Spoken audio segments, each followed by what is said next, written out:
आप लोग सुना होगा पाइम सर्कल। तो पाइम सर्कल में आज तक कोई रोड कम्युनिकेशन नहीं है। हम लोग दो दो दिन पैदल जाके हम लोग ये करता है। वहाँ में देयर आर 13 विलेजेस।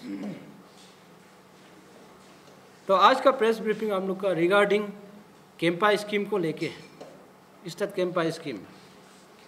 तो इसमें 2020-21-22 फाइनेंशियल ईयर में आपका 3 कैंपा स्कीम सेंक्शन होता है। वन एट गाटर विलेज में आपका 51.305 हेक्टार्स का है। गासंग में आपका 60 हेक्टार्स का है और पायुम में आपका 100 हेक्टार्स। तो इसमें इंटरेस्टिंगली ये स्कीम हम लोग देखिए, हम लोग का ये है 1998 से लेके हम लोग कैंपा को प्रोटेस्ट करते आया। Not only Campa, forest activities को पाइम सर्कल में प्रोटेस्ट करते आया, इम्प्लीमेंट करने नहीं देगा बोल के। तो उसका रीजन जो है आपका दिबांग दियांग बायोस्फीयर बोल के एक है। वो दिबांग वैली से लेके सियोमी तक आपका दीदी बिहार का अंदर है। तो उसमें 2 आपका नेशनल पार्क भी है और माउलिंग नेशनल पार्क है और दिबांग टाइगर रिजर्व है क्या, एक है। तो ऐसे होके वो पूरा एरिया को कवर है।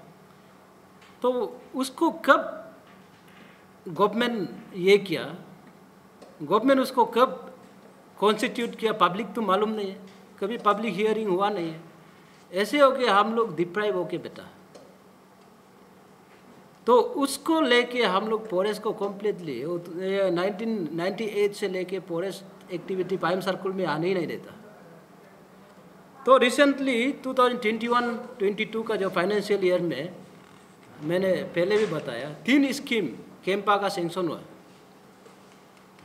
तो गाते में आपका ये 51.305 हेक्टार्स, गासंग में 60 हेक्टार्स एंड पाइम में 100 हेक्टार्स। तो इसका इंटरेस्ट वाला क्या बात है बोलने से, हम लोग का पायुम सर्कल सियांग डिस्ट्रिक्ट में है, लेकिन पहले हम लोग वेस्ट सियांग में था।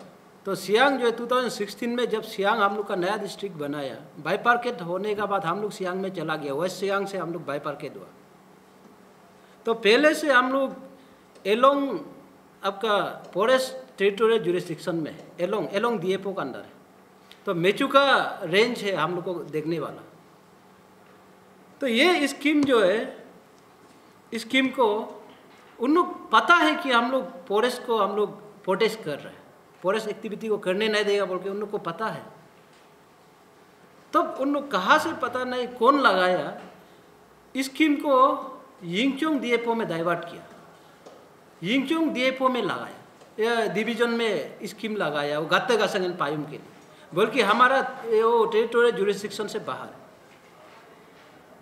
तो यिंगचोंग में अगर लगाया भी तो ठीक है। तो यिंगचोंग वाला जब ऐसे स्कीम है बोल के पब्लिक को बताना चाहिए, उन लोग पब्लिक को नहीं बताया, छुपाया।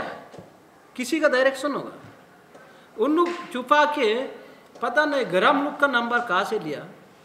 3 बस्ती से ग्राम पंचायत मेंबर्स को उता के उन लोग बुला के पैसा दिया। तो पैसा भी इस तरह दिया जैसे आपका सेंक्शन अमाउंट है, आप 51 जो हेक्टार्स है, 51.3 हेक्टार्स है गाता का, उसका सेंक्शन अमाउंट है आपका 9,71,204 रुपीज़। और 60 हेक्टार्स गासंग में 11,35,800। और पायुम का जो 100 हेक्टार्स है वो 18,93,000। तो उसको ग्राम लोग को बुला के गासंग का आपका 60 हेक्टार्स का माने वो 11,35,800 का जगह में ग्राम को बुला के 4,04,000 रुपीज़ दिया है। बाकी पैसा कहाँ है?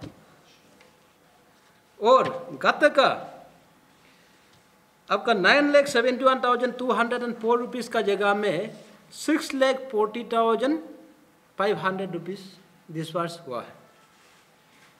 एंड देन आपका 3,26,840 उगाते का अगेंस्ट 9,71,204।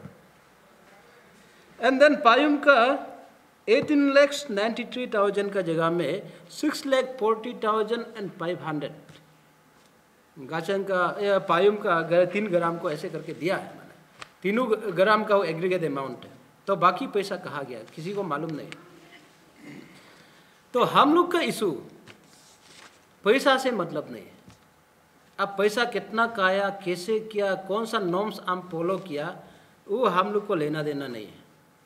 तो हम लोग का इशू ये था कि जब स्कीम आया तो विलेजर्स कौन सा जगह में लगाना है वो तो विलेजर्स को बताना चाहिए।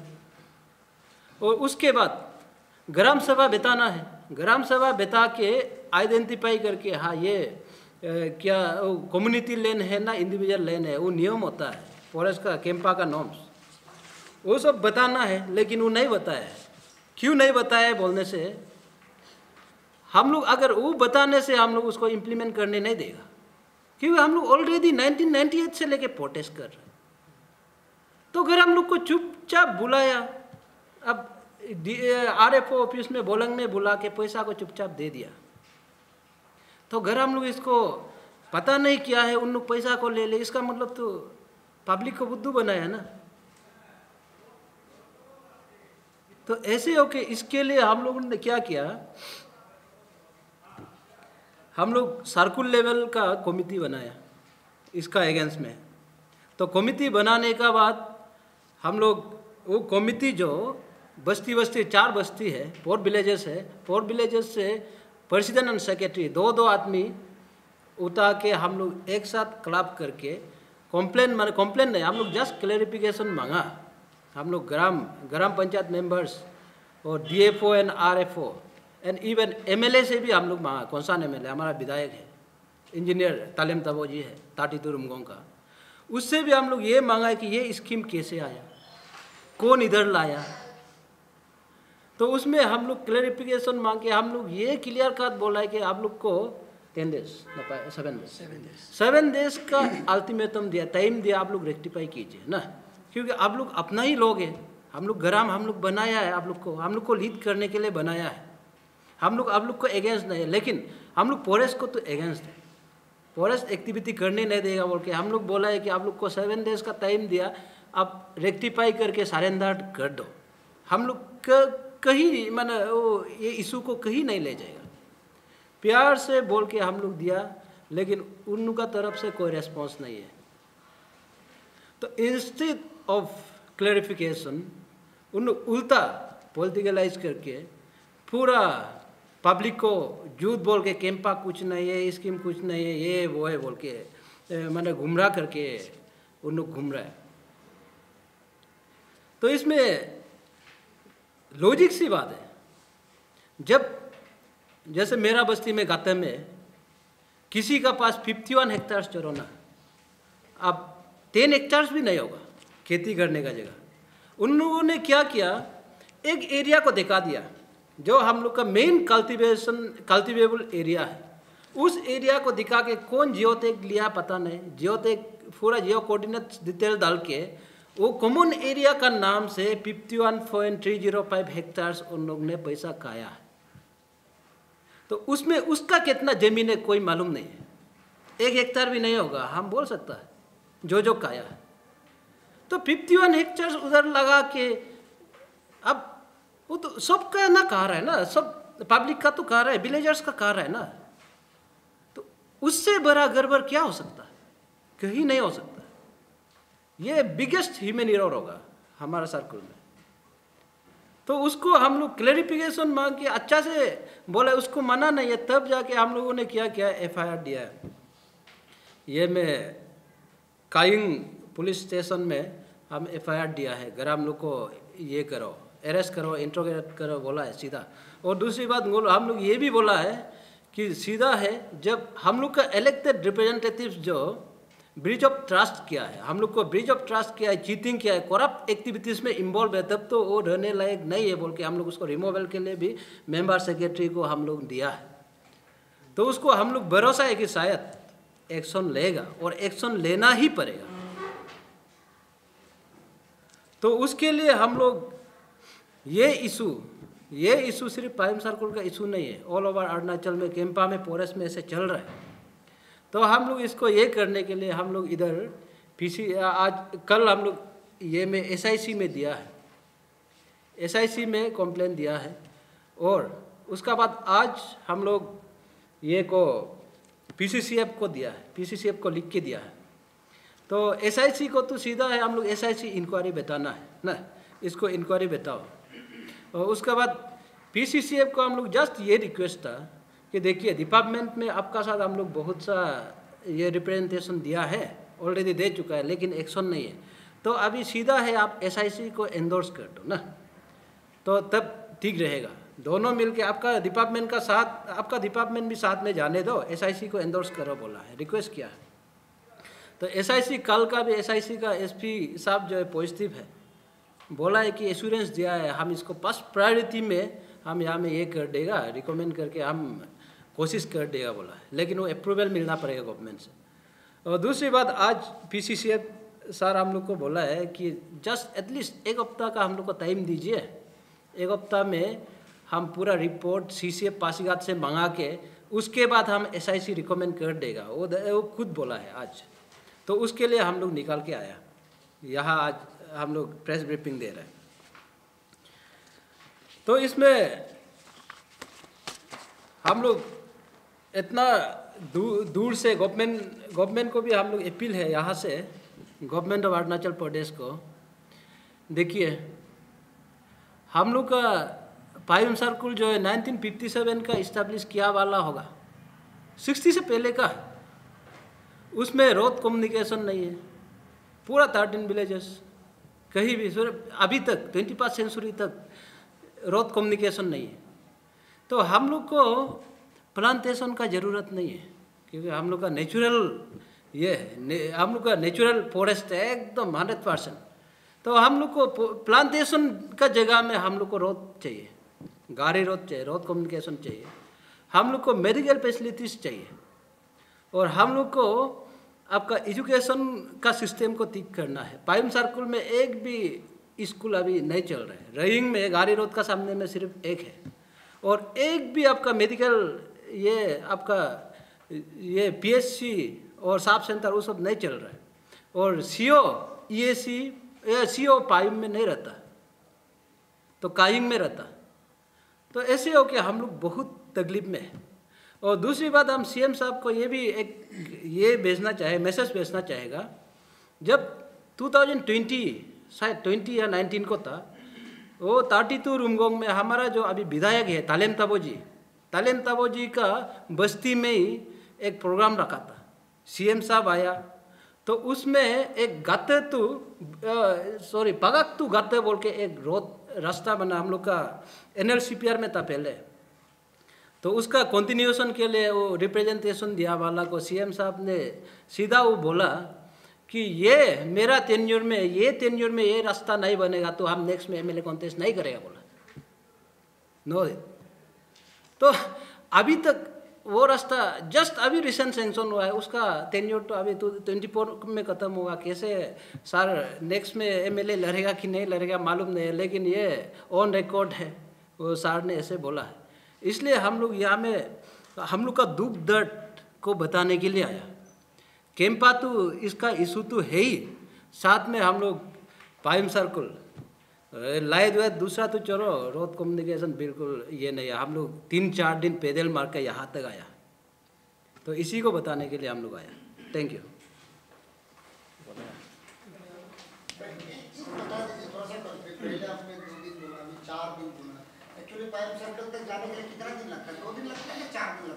पायुम में 1 दिन ना, और गाते गासंग जाने के लिए 2 दिन पैदल चलता है। अच्छा, मतलब 2 दिन लग जाता है, 4 दिन नहीं लगता है। हाँ 4 दिन, हाँ आना जाना में तो 4 दिन ही ना। आना जाना। हाँ CM का जब बात किया तो चलिए वो तो CM का अपना उसका कमिटमेंट था। हाँ बिल्कुल। आप उसको अप्रूव हुआ तो अच्छा बन जाएगा सड़क, क्योंकि आपको सड़क का बहुत जरूरी है। मेडिकल स्कूल का आपने बोला बहुत जी सीरियस इशू है, जी बहुत हालत खराब है ना। बिल्कुल बिल्कुल। एक भी स्कूल पांगसोन वाला नहीं है, सबका सब दिपांग। और पायुम जो एक मिडिल स्कूल था जहाँ से हम खुद पढ़ के आया 1996-97 में, तो उसमें लोन मिडिल स्कूल था। आपका एसी ही या सीओ ही उधर नहीं रहता, और आपका एमओ वगैरह तो रहता नहीं। मेडिकल भी है, आपका प्राइमरी हेल्थ सेंटर तो है, और मिडिल स्कूल है। वो तो अब्बा कब का, वो तो अराउंड 2003-04 से ही वो सब दिपांग है, चलता ही नहीं है। बहुत ही माना अरुणाचल में ये पास होगा आप तालिया, वो सब तो हम नहीं देखा है। लेकिन पायुम दूर नहीं है, पायुम बिल्कुल सामने है, लेकिन उसमें रोड अभी तक नहीं पहुंचा पाए। उसका किसका कारण है? हमारे एमएलए का कारण है। जब बात कर रहा 1998 में शुरुआत हुआ था ना, ये Dibang Dihang biosphere DDBR, DDBR Dibang Dihang biosphere जो 98 में कॉन्स्टिट्यूट किया। ये कंस्टिट्यूट किया था, शायद अच्छा के लिए भी किया होगा या खराब के लिए किया था, वो तो आप लोग वहाँ रहते हैं, आपको ज़्यादा जानकारी होगा जी। क्योंकि जब ये किया था तो आपका गांव का ही ग्राम मेंबर लोग गया था, आपने बताया नहीं ग्राम मेंबर को उठा के ले गया था, आपने पहले बताया हम लोगों को। नहीं उठा के ले गया था, साइन करवाया और सैंक्शन करवा के पैसा दिया, कुछ पैसा दिया, जितना अप्रूव हुआ था उससे बहुत नहीं वो DDBR का नहीं है वो सर, सर DDBR का ये वो जो है अभी का केम्पा वाला। केम्पा का DDBR 1998 में जो नेट में देखा रहा है कॉन्स्टिट्यूट किया ना दिबांग दियांग बायोस्फीयर, उसमें तो पब्लिक हम लोग का इतना अवेयरनेस नहीं था। इसका क्या प्रोस एंड कॉन्स तो किसी को बताया नहीं है, ठीक है वो हमारा मिस्टेक था। लेकिन अभी का समय में तो एटलीस्ट गाइडलाइन तो अब केम्पा का गाइडलाइन को तो जानना पड़ेगा, उसको जान के लाने से भी आप करना है। ये देखो आप एक टुकड़ा पुली नहीं लगाया, एक टुकड़ा पुली नहीं लगाया, सैपलिंग प्लांटेशन नहीं किया, पैसा बोलेंग में जाके पैसा कहा दिया हम बताया ना। अभी तो ये नहीं चल रहा है ना, इसलिए हम ऐसे चल रहा है। तो उसमें जब पब्लिक को बताएगा कि ये एरिया में गाते में गासंग में पाइप में ऐसे ऐसे स्कीम आया है, बोलने करने ही नहीं देगा, फॉरेस्ट डिपार्टमेंट उधर आ ही नहीं सकेगा। तो उस दर में चुप के उससे ले जाके वो ये में भोलंग में बुला के पैसा तो उधर दिया ना, किसी को बताया नहीं। पब्लिक को बताने से तो करने नहीं देगा, ये साजिश है किसी का, बिल्कुल ये कॉन्स्पिरेसी है, किसी ने रचा है।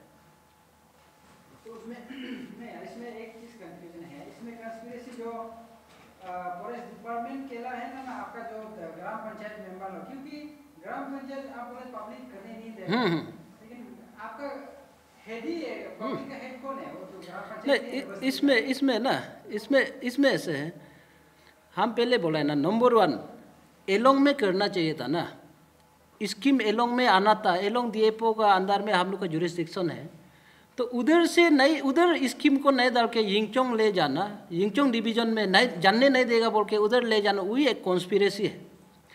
तो उसके लिए हम लोग DFO को बात किया, DFO भी अपना ही आदमी है, तो हाँ जो कंफ्यूजन आपसे हम लोगों को जानना था, ठीक है कोई डिवीजन करे DFO ईटानगर करो या DFO नाहरलगुन करो, इम्प्लीमेंटेशन एरिया नहीं सर वो नहीं है, डिवीजन का भी बात होता है। नहीं सर वो नहीं है, ये साजिश, इसको कॉन्स्पिरेसी हम इसलिए बोल रहे हैं, एलोंग डिवीजन में करने से हम लोग मालूम होगा, करने नहीं देगा। अच्छा, आप लोगों को जानकारी नहीं होने के लिए हाँ, ऐसे करके वो यिंगचोंग में ले गया, तो यिंगचोंग वाला फिर इम्प्लीमेंट करते समय तो बस्ती वाला को तो बताना है, ग्राम सभा बताना है, नियम है।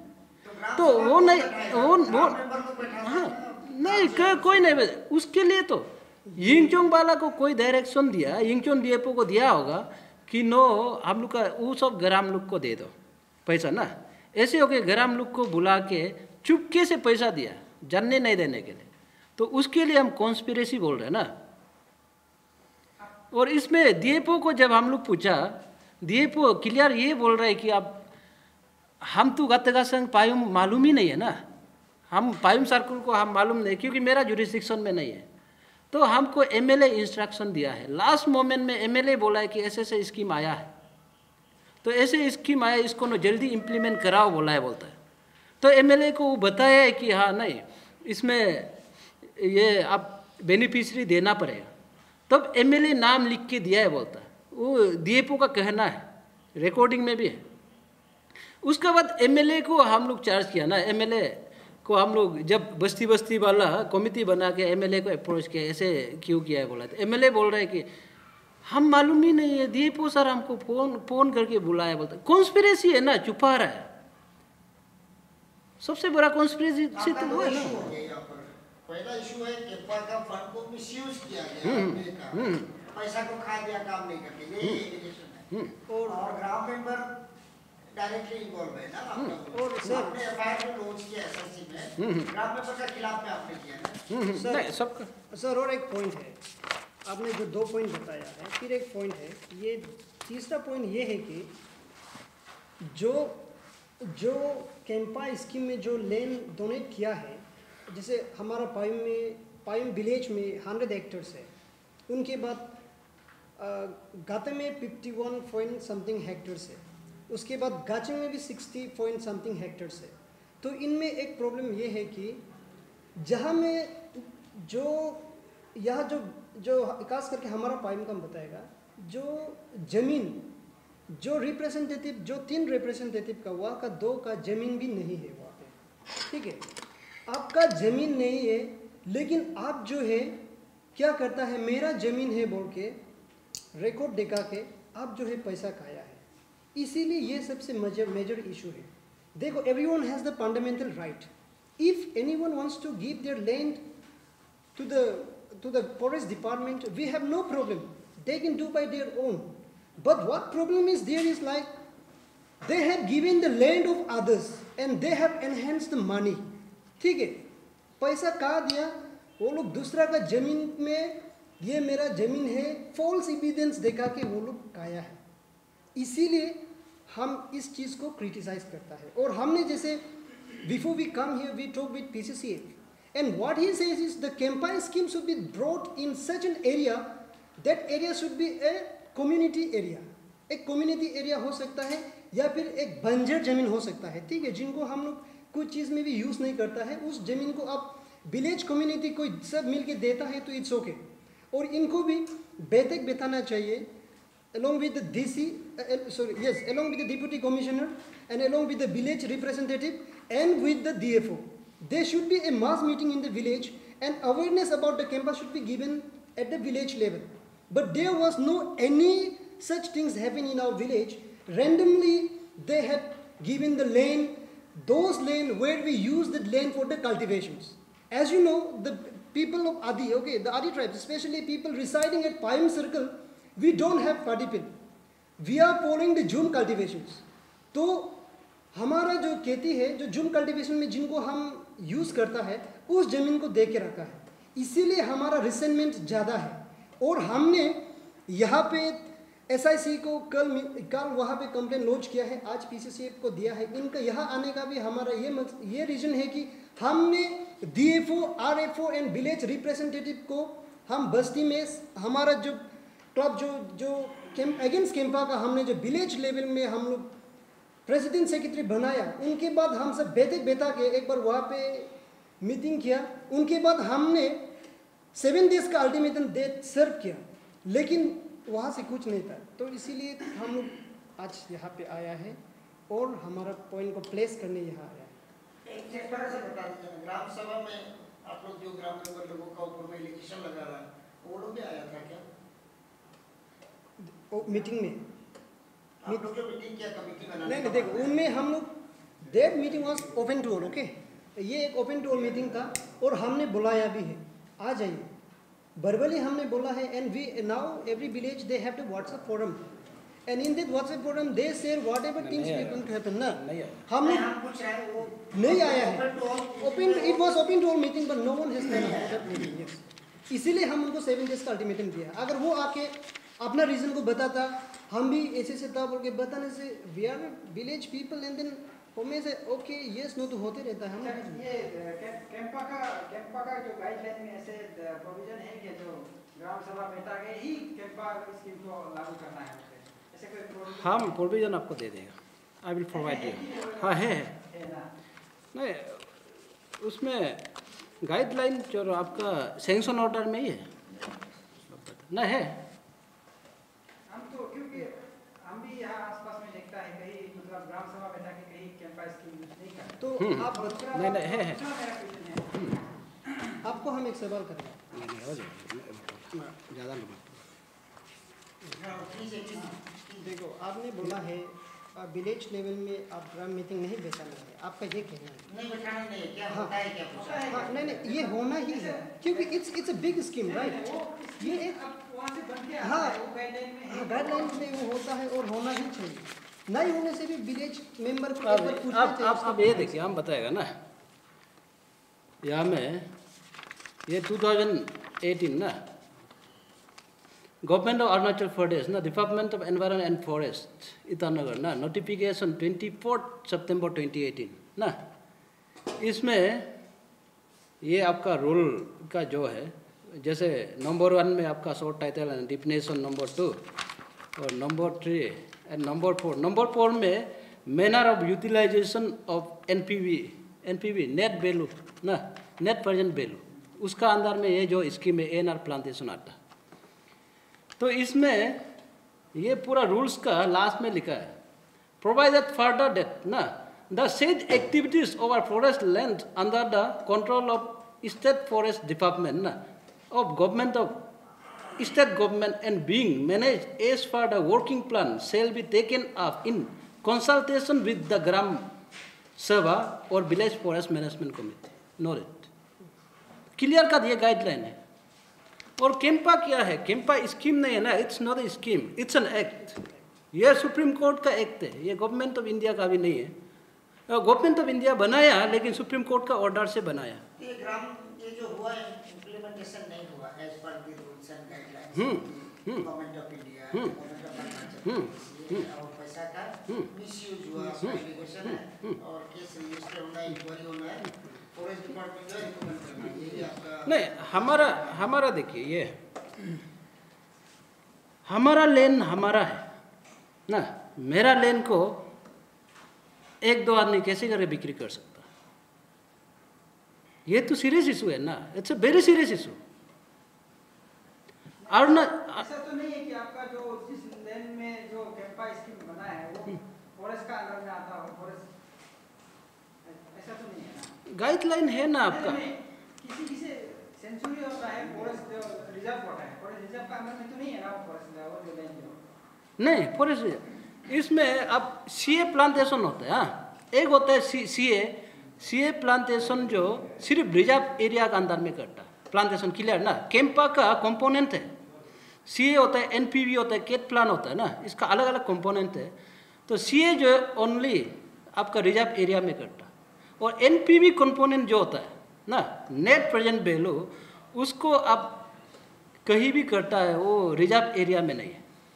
तो हमारा वहाँ में क्या है, जैसे कि हम बता रहे हैं, not only in my circle, ये एंटायर अरुणाचल में। हाँ, इसमें ये होता है कि जैसे एमएलए मिनिस्टर लोग मिल के क्या करता है, या डीएफओ का आरएफओ का जो आदमी है उसका नाम से बस्ती में 5 हेक्टर 6 हेक्टर 7 हेक्टर्स या 10 हेक्टर 100 हेक्टर करके इम्प्लीमेंट कराता। उसका पास उतना ज़मीन होगा ही नहीं, तो उसका जियो टैग लेता है, इधर ईटानगर में बैठ के लेता है। उधर जाके नहीं लेता है, कोई आरएफओ ग्राउंड में जाके नहीं लेता, मतलब ऑल ओवर अरुणाचल सिस्टम में डिफेक्ट है।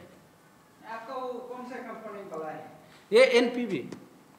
हाँ, तो इसमें क्रिएशन ऑफ एएनआर प्लांटेशन ना, एएनआर प्लांटेशन, तो इसमें हम लोग का आदमी का मिसकॉन्सेप्ट क्या होता है कि जैसे बोलता है इसमें एग्रीमेंट होता है। जब एएनआर प्लांटेशन कर रहे हैं तो हम कर रहे हैं तो हम एग्रीमेंट होता है, वो एग्रीमेंट ग्राम सभा से साइन करके आता है, ग्राम सभा से उसको काउंटर साइन ईएसी करता है, फर्स्ट क्लास मजिस्ट्रेट। उसका बाद वो तो वेल सर्टिफाइड होकर करता है ना। हमारा एरिया में ऐसे नहीं किया ना, तो वो जो का है उसका कितना जमीन है ही नहीं, पूरा बस्ती का को बिक्री कर दिया। तो मेरा जमीन को कैसे, मेरा बिना जाने, हमको बिना कंसल्ट का उसका नाम से 1 रुपया लो या लाख लो या करोड़ लो, वो अलग बात है, लेकिन चोर इज चोर। ये याद रखना पड़ेगा ना, चोर क्या है। और दूसरी बात, they are elected representative of our villages, तो वो ब्रिज ऑफ ट्रस्ट नहीं है क्या? वो पब्लिक का ब्रिज ऑफ ट्रस्ट है। पब्लिक को उसको इतना भरोसा हो के लीडर बनाया, अपना रेस्पॉन्सिबिलिटी को छोड़ के वो चोर करने में लगा हुआ है। उससे बड़ा चोर हो सकता है क्या? उससे बड़ा फ्रॉड नहीं होगा।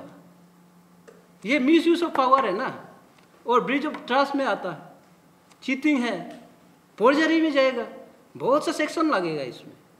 तो हम लोग केस तो दिया है, लेकिन जस्ट हम लोग ये हाईलाइट आज करने आए कि जैसे हमारा बहुत सा ग्रीवेंसेस है, तो पाइम सर्कुल में कि हम लोग को रोड दे दो ना, अच्छा डेवलपमेंट इंफ्रास्ट्रक्चर दे दो ना, उसका जगह में क्यों हमारा जमीन चिन्ने में लगा? और हमारा ग्राम को चोरो, हम तो विधायक को बोलेगा, विधायक को हम क्यों चुना है? विधायक को डेवलपमेंट लाने के लिए चुना है ना, मेरा जमीन बिक्री करने के लिए नहीं चुना है। तो विधायक इन्वॉल्व होगा ना उसमें। तो इस तरह का अरुणाचल में चलना ये बिल्कुल ठीक नहीं, इसका सिस्टम चेंज करना है।